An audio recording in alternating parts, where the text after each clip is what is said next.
दोस्तों, आज की सच्ची घटना को सुनने के बाद आप भी सोचने पर मजबूर हो जाएंगे कि भला एक व्यक्ति इतने दुखों का सामना कैसे कर सकता है। दरअसल यह कहानी 20 साल से जेल में बंद एक मासूम, एक निर्दोष व्यक्ति की है, जिसका नाम विष्णु तिवारी है। तो चलिए दोस्तों, इस पूरी कहानी को विस्तार से समझने की कोशिश करते हैं कि विष्णु तिवारी कौन था, उसके साथ क्या हुआ था, आखिर बेकसूर होते हुए भी विष्णु तिवारी 20 साल से जेल में सजा क्यों काट रहा था। विष्णु तिवारी का जन्म 1977 के आसपास उत्तर प्रदेश के ललितपुर जिले के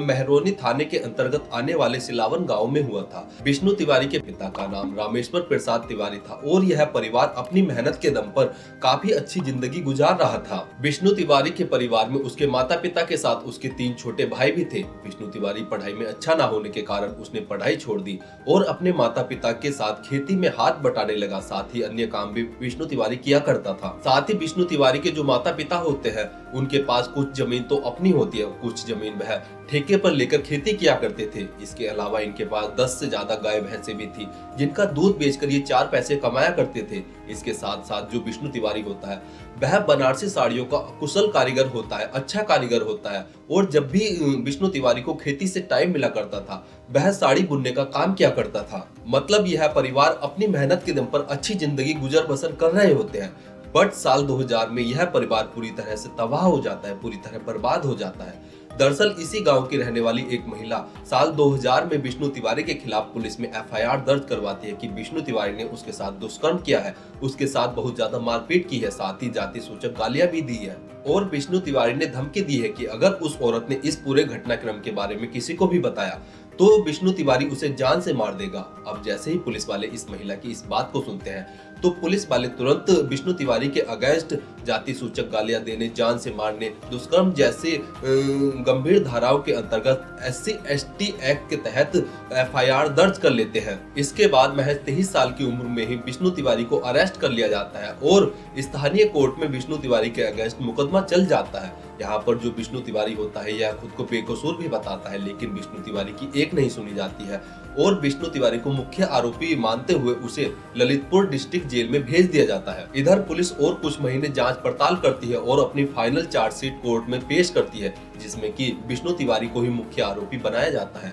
अब इस मामले की गंभीरता देखते हुए ट्रायल कोर्ट 24 फरवरी साल 2003 में विष्णु तिवारी को 10 साल दुष्कर्म के मामले में सजा सुनाती है। साथ ही SC/ST एक्ट के तहत जो मुकदमा दर्ज हुआ था, उसके अंतर्गत विष्णु तिवारी को आजीवन कारावास की सजा सुना दी जाती है। सजा मिलते ही विष्णु तिवारी को ललितपुर डिस्ट्रिक्ट जेल से निकालकर आगरा सेंट्रल जेल में भेज दिया जाता है, जहां पर विष्णु तिवारी कुछ ही टाइम बाद वहां पर बतौर रसोइया के तौर पर काम करने लगता है। साथ ही जो विष्णु तिवारी का परिवार होता है, उसे समाज में बलात्कारी का परिवार कहा जाने लगता है, जिसके कारण विष्णु तिवारी के परिवार का समाज में बहिष्कार किया जाने लगता है। बट विष्णु तिवारी को सजा मिलने के बाद जो लोअर कोर्ट का फैसला आया था, उसे चैलेंज करने के लिए हाई कोर्ट में ऑप्शन बचता है। पर विष्णु तिवारी के परिवार के पास अब इतना पैसा नहीं बचता है कि वह हाई कोर्ट में अपील करे और अच्छे लॉयर को हायर कर सके। बिकॉज स्थानीय कोर्ट में विष्णु तिवारी का केस चलते चलते 3 साल का समय बीत जाता है और विष्णु तिवारी के जो पिता होते हैं, जो उनके पास जमीन होती है, जो गाय भैंस होती है, वह सरकारी खर्चों में ही बिक जाती है, जिसके कारण अब ऐसा कोई जरिया नहीं बचता है जिससे कि वह पैसे जुटा पाए और वह हाई कोर्ट में मुकदमा लड़ सके। अब विष्णु तिवारी जेल में सजा काटने लगता है और जो विष्णु तिवारी के पिता होते हैं, वह अक्सर अपने बेटे से जेल में मिलने जाया करते थे। तो कभी तो ऐसा होता था कि विष्णु तिवारी के पिता को विष्णु से मिलने दिया जाता था और कभी कभी किन्हीं कारणों के कारण विष्णु तिवारी के पिता को अपने बेटे से बिना मिले ही घर वापस लौटना पड़ता था। और विष्णु तिवारी को सजा मिलने के 2 साल बाद, यानी कि साल 2005 में विष्णु तिवारी के पिता रामेश्वर प्रसाद तिवारी जी जो है कुछ पैसों का इंतजाम करते हैं और जो लोअर कोर्ट का फैसला आया था, उस फैसले के अगेंस्ट जो है हाई कोर्ट में अपील करते हैं। लेकिन 1 साल का समय बीतता है, 2 साल का बीतता है, 10 साल का समय बीत जाता है, लेकिन हाई कोर्ट में जो है विष्णु तिवारी के केस की सुनवाई नहीं होती है। अब दिन गुजरते हैं, साल बीतते हैं और साल 2014 का समय आ जाता है और विष्णु तिवारी के पिता रामेश्वर प्रसाद तिवारी जी जो है काफी सारी बीमारियों से ग्रसित हो जाते हैं और बड़ा बेटा जेल में सजा काट रहा होता है। तो इस चीज का भी रामेश्वर प्रसाद पर काफी बड़ा इम्पैक्ट पड़ता है और हालातों से लड़ते लड़ते साल 2014 में रामेश्वर प्रसाद का देहांत हो जाता है। लेकिन इस बात को धीरे धीरे 5 महीने का समय बीत जाता है। इधर जो विष्णु तिवारी होता है, उसकी भी चिंताएं बढ़ रही होती कि कहीं पिताजी के साथ कोई अनहोनी ना हो गई हो। और इसी दौरान विष्णु तिवारी को उसके परिचित का एक पत्र मिलता है कि तुम्हारे पिताजी की मृत्यु 6 महीने पहले हो चुकी है। अब पिता की मृत्यु की सूचना मिलते ही विष्णु तिवारी पैरोल की मांग करता है, लेकिन उसकी पैरोल की मांग ठुकरा दी जाती है और विष्णु तिवारी जेल में ही सजा काटता रहता है। इस बात से अनजान की बाहर की दुनिया बहुत तेजी से बदल रही है। बट काफी समय बाद साल 2018 में विष्णु तिवारी का छोटा भाई विष्णु तिवारी से जेल में मिलने आता है। जैसे ही विष्णु तिवारी को पता चलता है कि उसका भाई उससे मिलने आया है, तो वह काफी ज्यादा खुश होता है कि परिवार का कोई तो मिलने आया है। लेकिन विष्णु तिवारी की यह खुशी ज्यादा देर नहीं चलती है, बिकॉज विष्णु तिवारी का भाई विष्णु तिवारी को बताता है कि साल 2014 में पिताजी की मृत्यु के लगभग 1 साल बाद ही मां की मृत्यु हो गई थी और मां की मृत्यु के बाद 2 भाइयों की भी अटैक आने के कारण मौत हो गई है। अब जैसे ही विष्णु तिवारी इस बात को सुनता है तो वह खुद को कोसता है और वह तड़प कर रह जाता है और सोचता है कि आखिर परिवार में इतना कुछ हो गया है और उसे कुछ पता ही नहीं चला। और विष्णु तिवारी मन ही मन सोचता है कि आखिर उसने कौन सा गुनाह कर दिया है जिसके कारण ना तो वह अपने पिता की अर्थी को कंधा दे पाया और ना ही अपनी मां सहित अपने भाइयों की अर्थी को कंधा दे पाया। और विष्णु तिवारी तड़प कर रह जाता है, लेकिन वह कर भी तो कुछ नहीं सकता था। और विष्णु तिवारी को लोअर कोर्ट की ओर से जो सजा मिली थी, उस सजा को काटते काटते विष्णु तिवारी को लगभग 17 साल हो जाते हैं और साल 2019 आ जाता है। मगर अब तक जो विष्णु तिवारी की ओर से इलाहाबाद हाई कोर्ट में जो अपील की गई थी, उसकी एक भी सुनवाई नहीं होती है और उसका यह केस धूल फांकता रहता है। अब विष्णु तिवारी को भी लगने लगता है कि बाकी का जीवन भी उसे जेल में ही सजा काटते हुए बिताना पड़ेगा और जो उसके ऊपर बलात्कारी का कलंक है वह भी कभी नहीं मिटेगा। लेकिन वो कहते हैं ना कि ऊपर वाले के घर देर है लेकिन अंधेर नहीं। ऐसा ही विष्णु तिवारी के केस में साल 2020 में होता है। दरअसल साल 2020 में जेल प्रशासन के एक अधिकारी की नजर विष्णु तिवारी पर पड़ती है और जब वह विष्णु तिवारी से बात करता है तो विष्णु तिवारी बताता है कि जो उसका गांव सिलावन गांव है उसमें ही उसका परिवार रहता है और उसका परिवार जिस जमीन के टुकड़े पर अपने गाय भैंसों को बांधता था, उस टुकड़े को लेकर जो है गांव के ही रहने वाले एक परिवार से उनकी लड़ाई हो गई थी और जिस परिवार से उनकी लड़ाई हुई थी वह काफी पैसे वाला, काफी रुतबे वाला और उनकी जान पहचान अच्छे लोगों से थी और इसी के चलते उन्होंने विष्णु तिवारी की उस झूठे केस में फंसा दिया था। विष्णु तिवारी की यह बात सुनकर ये जो अधिकारी होता है, यह विष्णु तिवारी के केस को अपने ही तरीके से इन्वेस्टिगेट करना शुरू कर देता है और जब यह विष्णु तिवारी के केस की फाइल देखता है तो उसे पता चलता है कि जो एविडेंस इस फाइल में है वह सही नहीं है। बिकॉज साल 2020 की जिस तारीख को उस महिला ने पुलिस स्टेशन जाकर विष्णु तिवारी के अगेंस्ट एफआईआर दर्ज कराई थी, वह उस तारीख को दर्ज ही नहीं हुई थी बल्कि उसके 3 दिन बाद दर्ज की गई थी। और जो लोअर कोर्ट में पुलिस द्वारा एविडेंस पेश किए गए थे वह कोई सॉलिड एविडेंस नहीं थे और न ही कोई गवाह था। केवल पुलिस की चार्जशीट और एफआईआर के आधार पर लोअर कोर्ट ने विष्णु तिवारी को दोषी पाते हुए उसे आजीवन कारावास की सजा सुना दी थी। साथ ही जिस महिला ने विष्णु तिवारी पर आरोप लगाए थे उसकी मेडिकल रिपोर्ट में साफ साफ लिखा गया था कि इस महिला के शरीर पर ना तो कोई मारपीट के निशान है और ना ही इसके प्राइवेट पर कोई चोट का निशान है। और इतनी जानकारी देखकर ये जो जेल का अधिकारी होता है यह भी सोचने लगता है कि भला लोअर कोर्ट इतनी बड़ी गलती कैसे कर सकती है। और यह अधिकारी विष्णु तिवारी के केस के बारे में स्टेट लीगल सर्विस अथॉरिटी को इन्फॉर्म कर देता है। इसके बाद state legal service authority Vishnu Tiwari के पूरे केस को संभालती है और विष्णु तिवारी की पूरी पुरानी फाइलों को निकालकर साल 2020 में लोअर कोर्ट के फैसले के अगेंस्ट इलाहाबाद हाई कोर्ट में जो है अपील करती है और विष्णु तिवारी का केस जो है हाई कोर्ट में शुरू हो जाता है। और हाई कोर्ट की कार्रवाई के दौरान पता चलता है कि जो शुरुआत से कहा जा रहा है कि जिस महिला ने विष्णु तिवारी के खिलाफ एफआईआर दर्ज कराई थी, बल्कि वह एफआईआर तो उस महिला के परिवार वालों ने और उसके परिवार के जो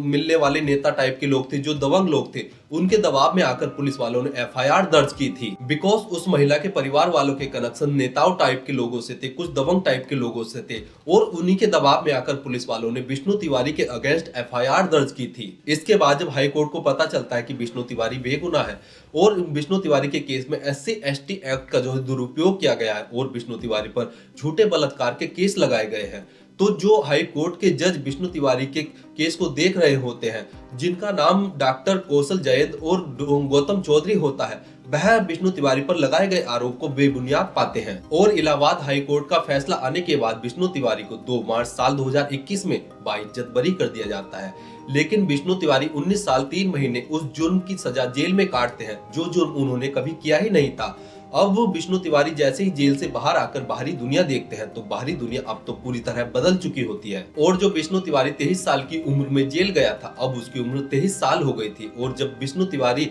20 साल बाद अपने गांव अपने घर पर जाता है तो वह देखता है कि जो परिवार 20 साल पहले बहुत ही खुशहाल जीवन व्यतीत कर रहा था, जिस परिवार में उसके माता पिता, उसके 3 छोटे भाई थे, अब उस परिवार में केवल विष्णु तिवारी और उसका एक छोटा भाई बचा है। लेकिन विष्णु तिवारी को इस बात की तसल्ली होती है, इस बात की खुशी होती है कि जो उसके ऊपर बलात्कारी का कलंक लगा था, जो उसके परिवार पर कलंक लगा था, वह अब मिट चुका है। बट विष्णु तिवारी के परिवार के पास जो जमीन थी, जो गाय भैंसे थी, वह विष्णु तिवारी के जेल जाने के बाद सरकारी खर्चों को पूरा करते करते वह बिक गई और विष्णु तिवारी का पूरा परिवार बर्बाद हो गया। जबकि विष्णु तिवारी ने कोई जुर्म भी नहीं किया था, कोई दुष्कर्म भी नहीं किया था, बल्कि एक छोटे से जमीन के टुकड़े को लेकर जो लड़ाई झगड़ा हुआ था, उसके कारण विष्णु तिवारी को झूठे केस में फंसाकर उसे बलात्कारी बना दिया। जेल से रिहा होने के बाद विष्णु तिवारी एक इंटरव्यू में बताते हैं कि उनके मन में कई बार जेल में ख्याल आया था कि वह खुद को खत्म कर ले, खुद खुशी कर ले, लेकिन यह सोचकर वह कभी ऐसा नहीं कर पाए कि अगर वह मर गए तो उनकी बेगुनाही कौन साबित करेगा,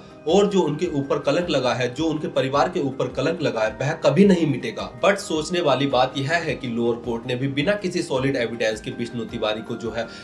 सश्रम कारावास की सजा सुना दी। साथ ही जो पुलिस वाले होते हैं वह भी किसी के दबाव में आकर झूठी FIR किसी बेगुनाह के ऊपर दर्ज कर लेते हैं और झूठे एविडेंस कोर्ट में पेश करते हैं, जिसके कारण एक बेगुनाह के जो है जिंदगी के 20 कीमती 20 साल जेल की सलाखों के पीछे बीत जाते हैं, जबकि वह बेगुनाह होता है। और 20 साल बाद जब विष्णु तिवारी को इलाहाबाद हाई कोर्ट के फैसले के बाद बाइज्जत बरी किया गया तो सरकार से बहुत ही बड़े स्तर पर मांग की जाने लगी कि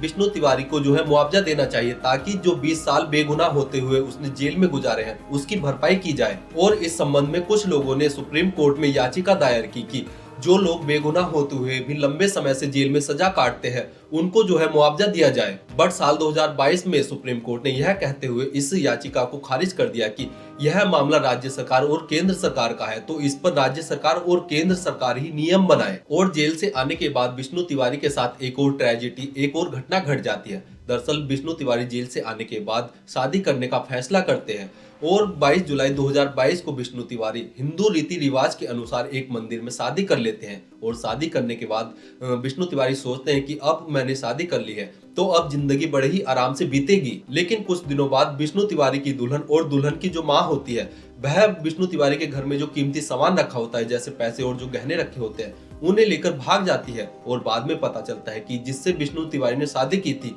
वह तो एक लुटेरी दुल्हन है, जो पहले शादी करती है और फिर अपने दूल्हे को लूटकर भाग जाती है। फिलहाल विष्णु तिवारी हालातों से लड़ते हुए अपनी जिंदगी को पटरी पर लाने की कोशिश कर रहे हैं। लेकिन विष्णु तिवारी की यह कहानी सुनने के बाद लगता है कि विष्णु तिवारी पर जो है किस्मत ने बहुत ही ज्यादा ज्यादती की है। और जब यह खबर न्यूज़पेपर में प्रकाशित होती है, न्यूज चैनल पर चलती है और सोशल मीडिया के माध्यम से जब लोगों तक पहुंचती है, तो हर कोई सोचने पर मजबूर हो जाता है कि कैसे एक छोटा सा लड़ाई झगड़ा जो है पूरे हंसते खेलते हुए परिवार को बर्बाद कर देता है। दोस्तों, इस कहानी को सुनाने का उद्देश्य किसी की भावनाओं को ठेस पहुंचाना या दुख पहुंचाना नहीं है, बल्कि जागरूक करना है, सचेत करना है। धन्यवाद।